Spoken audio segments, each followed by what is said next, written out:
अरुण जेटली की अगर जासूसी हो रही थी तो कौन जासूसी करवा रहा था, यह बहुत ही अहम सवाल है। बीजेपी ने तमाम आरोप सरकार पर लगाए हैं। बातचीत करने के लिए कई खास मेहमान हमारे साथ बने हुए हैं। मीनाक्षी लेखी बीजेपी की सीनियर लीडर हमारे साथ जुड़ चुकी हैं। हमारे साथ संजय झा भी मौजूद हैं, हमारा कांग्रेस.com के आप संस्थापक हैं और कांग्रेस के विचारों के समर्थक भी हैं।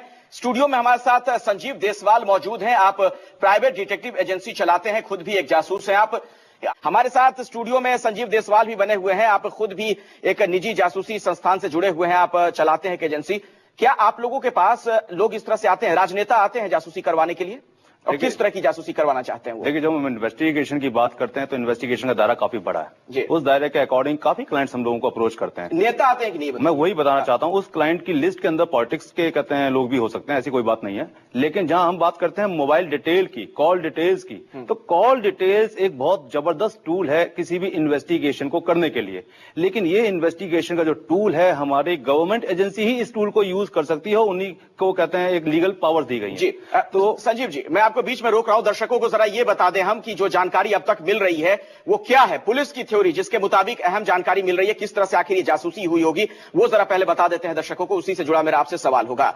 ये देखिए कैसे हुई होगी जेटली की जासूसी। पुलिस ने अब तक जो जानकारी दी है, नेता या ग्राहक आप जो भी समझ लें, वो पार्टी है, उसने किसी जासूसी एजेंसी से संपर्क किया होगा।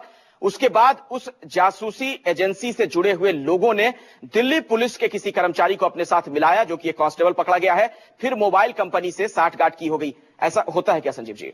देखिए, अगर आप हमसे ये पूछना चाहते हैं कि कोई डिटेक्टिव एजेंसी का ओनर किसी भी पॉलिटिक्स के किसी भी कहते हैं नेता की इस तरीके से कॉल डिटेल निकालेगा जो कि इलीगल एक्टिविटी के अंदर आता है, और हर कहते हैं कंपनी के ओनर को यह बात पता है कि अगर वो इस तरीके की हरकत करेगा तो उसकी कंपनी भी बंद हो सकती है, वो भी जेल जा सकता है। तो हम समझते हैं कि कोई भी प्राइवेट डिटेक्टिव एजेंसी का ओनर इस तरीके की हरकत कभी नहीं करेगा। लेकिन हाँ, जब आप कहते हैं कि एक प्राइवेट डिटेक्टिव कोई पकड़ा गया, हमने भी काफी लोगों से पता किया है, सुबह से हम लोग भी कहते हैं काफी लोगों से जुड़े हुए हैं और इन्फॉर्मेशन निकालने की कोशिश कर रहे हैं। ये लोग कौन है? तो हमें जो पता चला है कि कोई फ्रीलांसर डिटेक्टिव।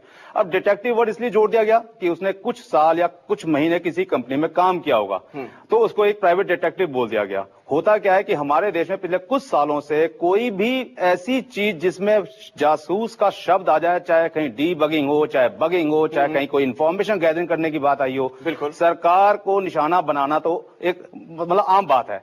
और उस कंडीशन के अंदर डिटेक्टिव कंपनी को भी अगर निशाना बनाया जा रहा है, तो हमें बड़ी हैरानगी की बात है कि डिटेक्टिव एजेंसी का ओनर इन्वॉल्व नहीं है। अच्छा। इसके अंदर हो सकता है कि फ्रीलांसर कोई अपने कहते हैं जो भी उसके कॉन्टैक्ट हैं, उस कॉन्टैक्ट को भुना रहा हो, तौर पर कोई कर रहा हो। संजीव, किस स्तर के नेता आपसे संपर्क करते हैं, जरा आप चाहें तो खुलकर बताएं कि जासूसी के लिए और किसके लिए? क्या एक दूसरी पार्टी की जासूसी करवाते हैं या पार्टी के अंदर की जासूसी भी होती है?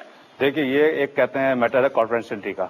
हम थोड़ी सी जानकारी दीजिए। मतलब बहुत मुश्किल है कि हम अपने हर तरीके के ना हो, नाम ना बताएं, लेकिन हम नाम नहीं बताते हैं, लेकिन हर पार्टी के लोग हमारे पास आते हैं, हर तरीके की इन्वेस्टिगेशंस होती हैं, इसके बारे में जानना चाहते हैं। लेकिन क्या जानना चाहते हैं? नहीं, उसके अंदर हम देखना चाहते हैं कि कोई इलीगल एक्टिविटी के अकॉर्डिंग हमारी इन्वेस्टिगेशन कंपनी काम तो नहीं करने वाली, कोई ऐसी इन्फॉर्मेशन तो नहीं जो हमारे देश के कहते हैं कहीं खिलाफ जाने वाली है। हम जानना चाहते हैं कि हमारा जो कहते हैं क्लाइंट है, वो हमसे जो इन्वेस्टिगेशन करा रहा है वो किसी भी तरीके से इलीगल एक्टिविटी के अंदर ना आती हो।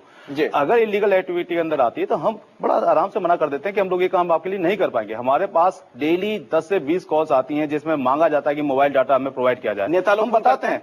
देखिए, नेता स्पेशल नेता को ही कहते हैं, क्लाइंट नहीं मानते, क्लाइंट तो हमारे बहुत हैं। नहीं, मैं स्पेसिफिक सवाल पूछ रहा हूं आपसे राजनेताओं के बारे में, क्योंकि ये मसला नेता से जुड़ा है। देखिए, नेता की अगर हम बात करते हैं तो नेता तो आते हैं, इसमें कोई दो राय नहीं है, लेकिन हम कहते हैं नेता का नाम नहीं बता सकते। आप समझते हैं, बड़ा कॉन्फिडेंस नाम ना बताएं आप, लेकिन कहते हैं हर तरीके के लोग हमारे पास आते हैं और नेता भी उसमें आते हैं, हर तरीके की इन्वेस्टिगेशन चाहते हैं। चलिए, और आप आपको एक बात और बताना चाहेंगे। देखिए, इन्वेस्टिगेशन की अगर आप बात कर रहे हैं तो मोबाइल कंपनी का वजूद हमारे देश में पिछले 19 साल से 18 साल से है।